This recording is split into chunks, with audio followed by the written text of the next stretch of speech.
Olá, tudo bem? Espero que todos estejam muito bem. Bem-vindos ao nosso curso preparatório do CNU. Hoje eu vou estar ministrando para vocês uma parte do item Conhecimentos Gerais, chamado PNDH3. É satisfação em conhecê-los. Meu nome é Camila Barbosa Sabino, sou professora. Então vamos lá iniciar o nosso conteúdo. O objetivo dessa aula é a gente conversar um pouquinho e eu trazer alguns aspectos importantes para vocês sobre o PNDH3. A aula também vai buscar identificar os elementos essenciais do documento, ou seja, dessa legislação, e definir quais são os seus princípios, os seus aspectos mais elementares, né? Então, vamos abordar três pontos. O primeiro deles é o que é o Programa Nacional de Direitos Humanos. Vamos conversar também sobre as versões do PNDH 1 e 2, e vamos também abordar sobre o PNDH 3 e suas características, e também vamos conversar ao finalzinho também sobre a estrutura do documento. Então, o que é o Programa Nacional de Direitos Humanos, né? A origem do Programa Nacional de Direitos Humanos está exatamente na Declaração e o Programa de Ação de Conferência Mundial de Viena de 1993, organizado pelas Nações Unidas, que instou, que estimulou os estados a concatenar esforços rumo à implementação de todas as espécies de direitos humanos no mundo. Nessa Conferência de Viena, o Brasil ele presidiu a redação do documento e ele atuou decisivamente também para aprovação final da declaração do programa, da declaração e do programa da Conferência Mundial dos Direitos Humanos de Viena. Dessa forma, o que a gente pode observar? Que a Organização das Nações Unidas, ela teve um papel importante em estimular a proteção dos direitos humanos nos estados, justamente pela para fazer com que, na verdade, para que se estimule a adoção e a criação dos planos nacionais. No Brasil, o Plano Nacional de Direitos Humanos, ele possui três versões.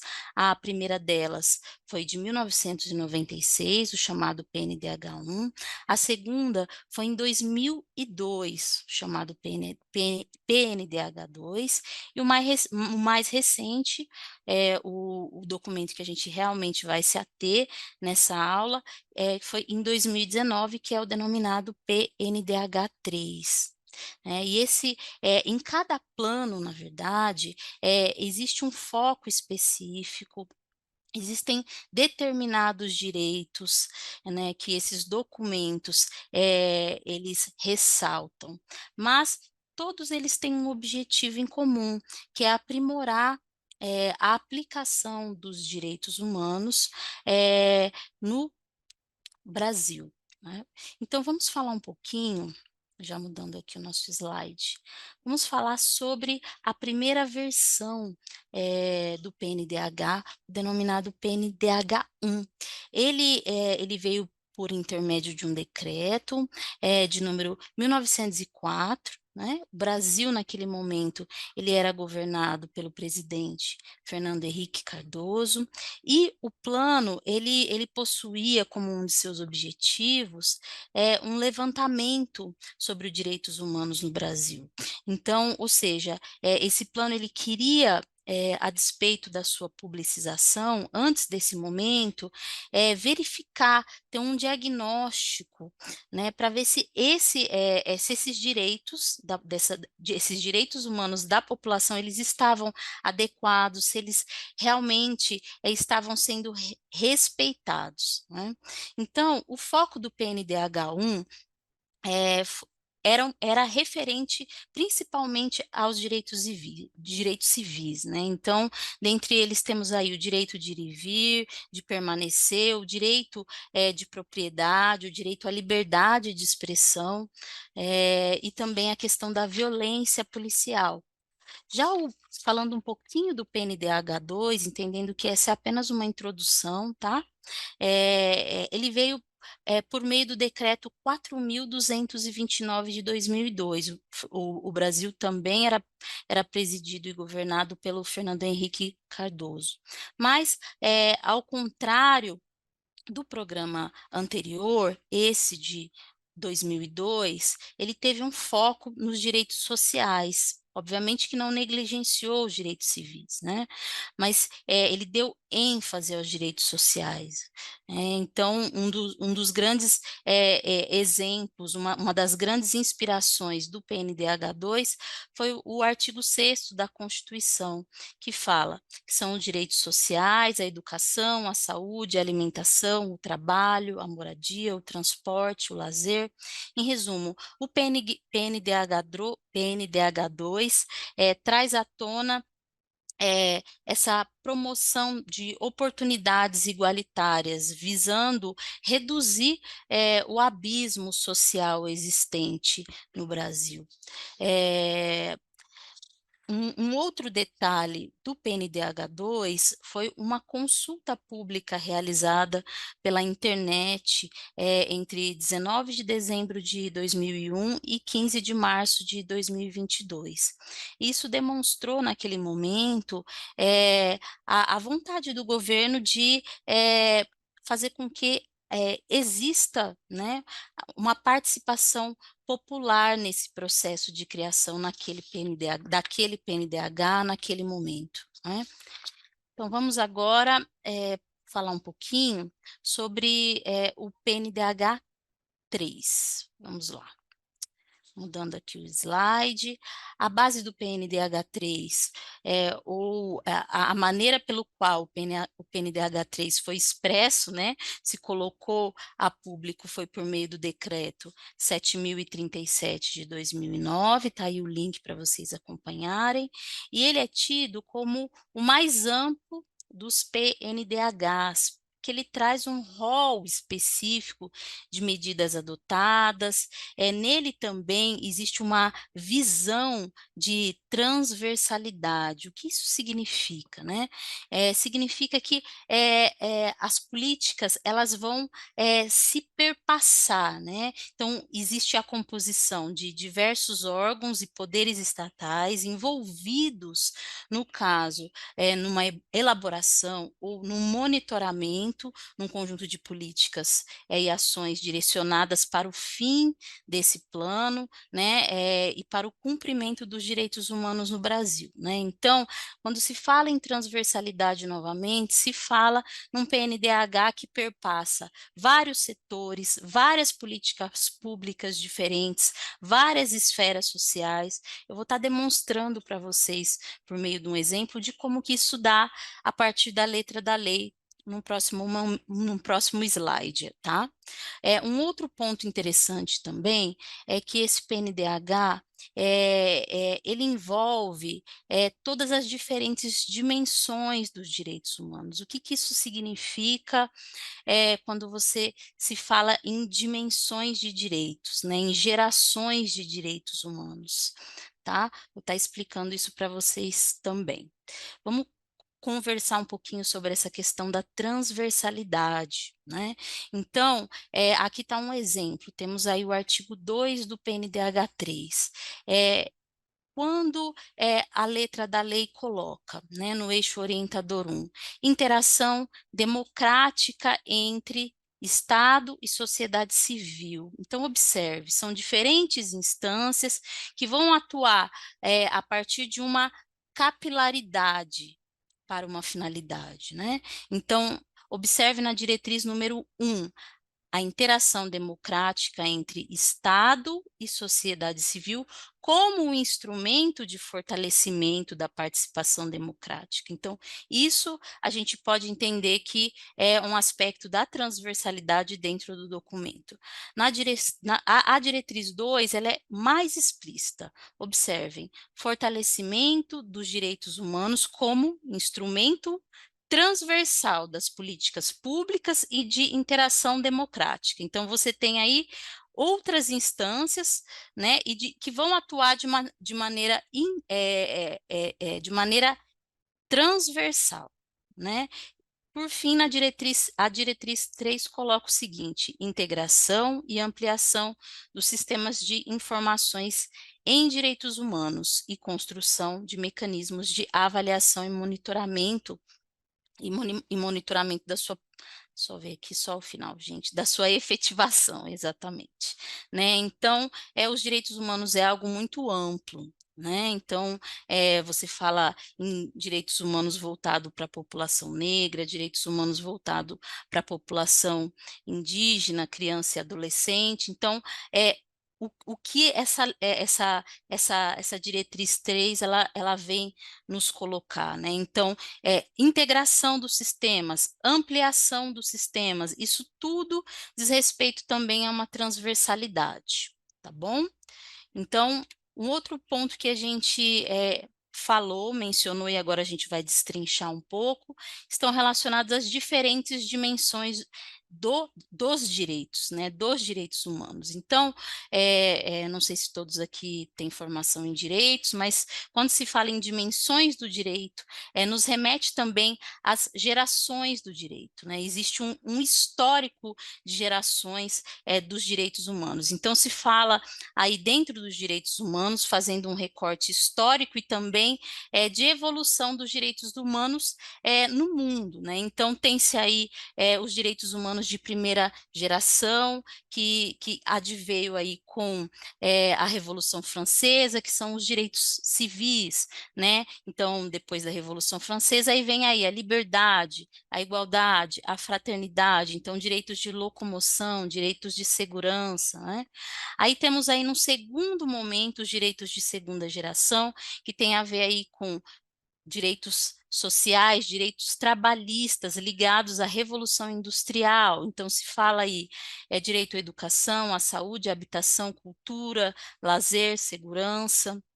Né? Temos aí também os direitos de terceira geração, que diz respeito aos direitos coletivos da humanidade, como defesa ecológica, o direito à paz, ao desenvolvimento, autodeterminação dos povos. E, por fim, temos aí os direitos humanos de quarta geração, que contempla o impacto da ciência nas vidas futuras e essa inter-relação entre seres humanos, meio ambiente, e também se fala aqui do direito à diferença, né, que está relacionado ao direito à igualdade, mesmo diante da diversidade.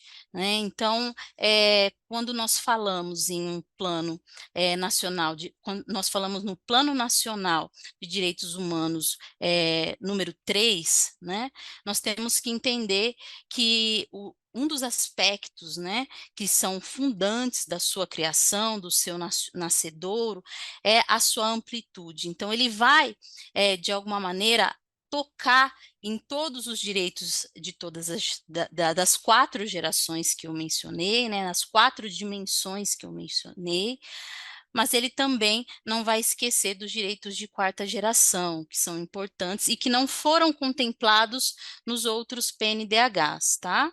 Então, leiam comigo aqui. Estamos ainda no artigo 2, no eixo 2, orientador, desenvolvimento e direitos humanos. Aí observem a diretriz número 4, efetivação do modelo de desenvolvimento sustentável. Né? Então, se fala em sustentabilidade hoje em dia, é algo que tem a ver com os direitos da quarta geração. Né? Então, desenvolvimento sustentável, com inclusão social e econômica, né, direitos de segunda geração também, ambientalmente equilibrados, direito de quarta geração, tecnologicamente responsável, direitos também de quarta geração, cultural, regionalmente diverso, participativo e não discriminatório, direitos de segunda, terceira geração, né? A diretriz 5, ela traz algo também interessante, que fala da valorização da pessoa como sujeito central do processo de desenvolvimento, e isso, por exemplo, o PNDH1 não traz, né?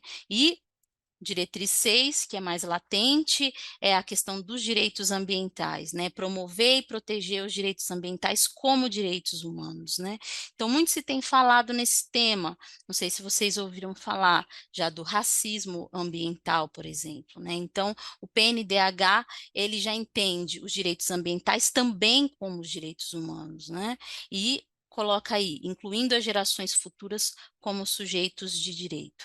Então, são aspectos importantes que a gente precisa compreender, né, para a gente conseguir fazer uma leitura adequada e conseguir também responder às questões problema, né? Porque muito se fala e assim, por conta da banca da Sesgran Rio, como será as questões, como serão as questões? Serão questões problema, assim como as questões do Enem? Serão questões que vão simplesmente trabalhar a letra da lei? Né? Então, eu busquei, na verdade, fazer uma aula em que eu trabalho questões problema, questões de interpretação também, entendendo que de forma ampla pode ser que vocês sejam surpreendidos, né? Então, já buscando fazer essas reflexões também, certo?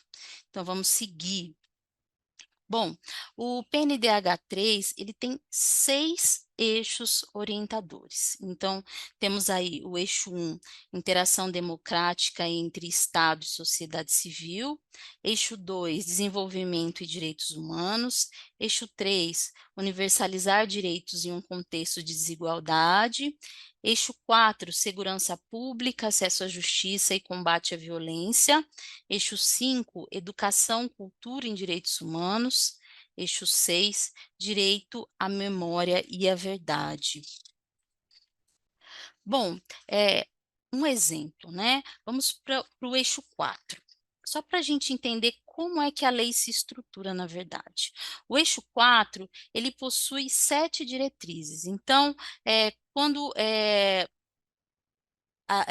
vocês olharem a questão especificamente, vocês já vão saber ou lembrar de cara que no PNDH nós temos eixos orientadores, certo? E temos diretrizes. Primeiro ponto. Então, temos aqui eixo orientador, segurança pública, acesso à justiça e combate à violência. Temos aqui diretriz 11, democratização e modernização do sistema de segurança pública. Diretriz 12, transparência, participação popular no sistema de segurança pública e justiça criminal. Diretriz 13, prevenção da violência e da criminalidade e profissionalização da investigação de atos criminosos. Diretriz 14, combate à violência institucional, com ênfase na erradicação na erradicação da tortura e na redução da letalidade policial e carcerária. Diretriz 15, garantia dos direitos das vítimas de crime e de proteção das pessoas ameaçadas. Diretriz 16, modernização da política de execução penal, priorizando a aplicação de penas e medidas alternativas à privação da liberdade e melhoria do sistema penitenciário. Diretriz 14, promoção de sistema de justiça acessível, ágil e efetivo para o conhecimento, a garantia e a defesa de direitos. Mas, professora, por que você leu tudo isso? É muita coisa, eu não vou conseguir decorar, não vou conseguir entender, eu não trabalho na área, enfim. Então, temos aqui uma questão, né? Então, entendemos aqui eixo, entendemos aqui diretriz, sabemos que existem isso, mas não sabemos o conceito de cada um. E agora vamos destrinchar, compreender o que tem por baixo disso, né? Por baixo, como o pano de fundo desses conceitos, tá? Então temos aqui, ó, o que são eixos orientadores? São conjuntos de assuntos considerados fundamentais para a adoção de políticas governamentais, certo? Então, são conjuntos de assuntos. Isso ficou claro para todo mundo, creio eu. Temos aqui diretrizes, né? São os assuntos que norteiam a adoção de políticas governamentais. Até ali está explícito, tranquilo, seguimos. Agora, objetivos estratégicos. São as pretensões específicas inseridas em cada diretriz. Uau, então é o conteúdo de cada diretriz é esse. Então, são as pretensões inseridas, né? Desculpa, me confundi. O objetivo estratégico são as pretensões específicas inseridas em cada diretriz. Então, cada diretriz agora contém um objetivo estratégico, certo? Beleza. E aí nós temos mais alguma coisa, né? Temos as ações programáticas. São as ações específicas a serem adotadas para que os objetivos estratégicos sejam atingidos. Ou seja, nós temos que olhar cada diretriz, cada conteúdo da diretriz a partir dessa perspectiva, né? Entendendo e interpretando cada frase e conseguindo identificar o que são os objetivos estratégicos, eles existem nessa frase, sim ou não? Existe nessa frase uma ação programática, sim ou não? Então, como vamos identificá-las, tá?